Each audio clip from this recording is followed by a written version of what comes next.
Is there a most important interval for guitar playing? I believe there is. It's the fourth.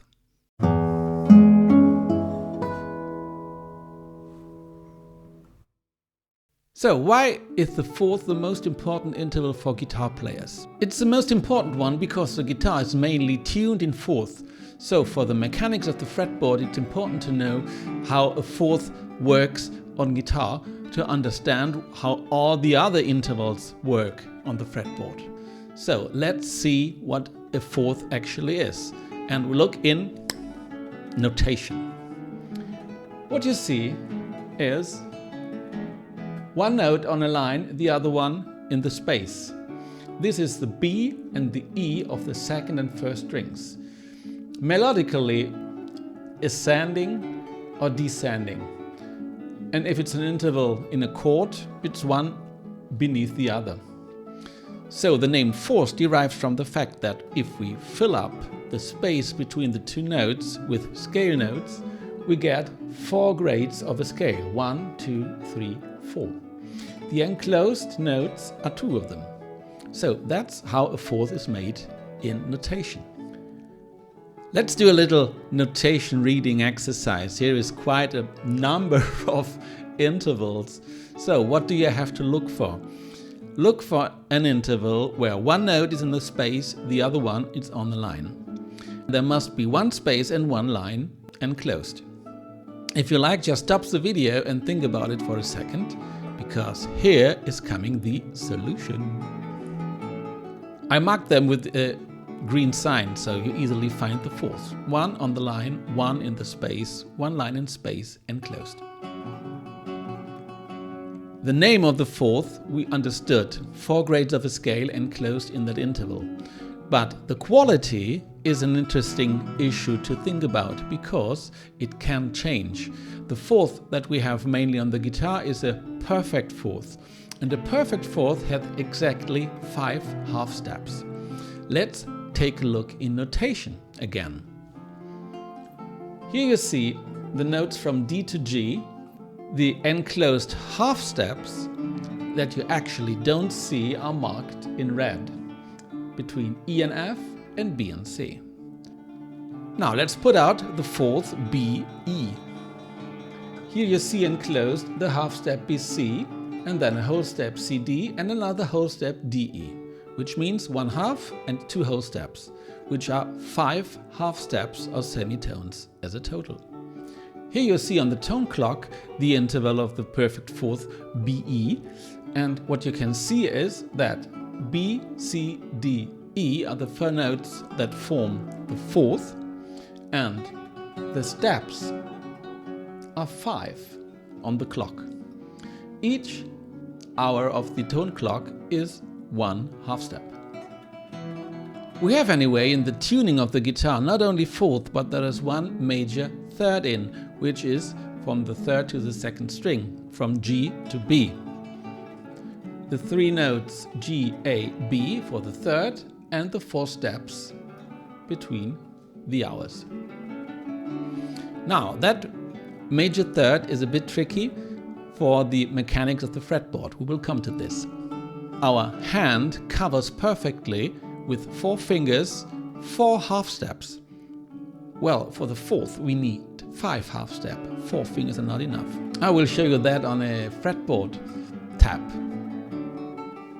Here you can see from E to A, which is the perfect fourth. You use the first finger to get the first fret, the second, the third, the fourth, and you reach in 4th fret. Now at that point your fingers playing on the guitar are finished. And the 5th half step you can easily get by changing the string. So what happens in first position? 4 fingers are totally sufficient to cover all the semitones that are between all the strings. Now there's the major third. What happens with the major third? In that case, you don't even need 4 fingers, 3 are enough. So the tuning in fourth for the guitar is sufficient to cover all the possible notes in first position with 4th fingers without changing positions. That's getting more tricky if you go in higher positions, because in higher positions we don't have the open string that provides the fifth half step. We will come to that. Okay, at this point follow me on a little exploration of the fretboard. What do you have to do when you want to play only perfect fourth from the sixth to the first string? There is, as you see, the major third. But it's easy on guitar to make a fourth from the major third. We just rise the second string from B to C, and you have a perfect fourth. Now we get a major third between C and E on second and first string. You do that same game again, and we have only perfect fourth. Let's see how that is on the fretboard. On the fretboard, you just change strings. The only exception, when you go from G to the perfect fourth C, you have to climb up one fret. Once you did that, from C to F, the perfect fourth is the same fret. So the rule is, on all strings, you just change the string in the same fret and have a perfect fourth. But when you change from the third to the second string, you have to change one fret as well. And you get the perfect fourth. Here are some perfect fourth on the fretboard and in notation. You see G and C is the same third fret on E and A string. This is how it's written. One in the space, one on the line, one space and line enclosed. And so on. Important, the fourth on third and second string. They're always one fret apart. Now again the question, why the fourth is so important? When you know how the fourth is played on guitar, you can deduce from there all the other intervals and two adjacent strings. Look at this. We have the fourth GD, and if you now go one fret lower than G, the interval is getting smaller. Okay, once understood where the fourth is, just changing the frets of one of the two notes, you get other intervals. How that works we will see in another video. Last thing, you probably know this phrase, Father Charles goes down and ends battle. And these are exactly the notes that we created on the fretboard of the guitar, playing only perfect fourth.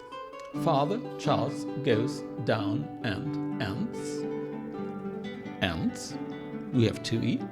Battle. So you could use that sentence for several purposes, and one could be just remembering the names of 8 of our notes on guitar. The open strings and F and C on first and second string. There are obviously other uses that we can do of that famous sentence that can be turned around as well. Battle ends and down goes Charles' father. But that will be in another video. Okay, thank you very much. Hope you liked the video, and if you liked it, give me a thumb up, subscribe to the newsletter so you get the PDF as well, and to the channel. See you next time.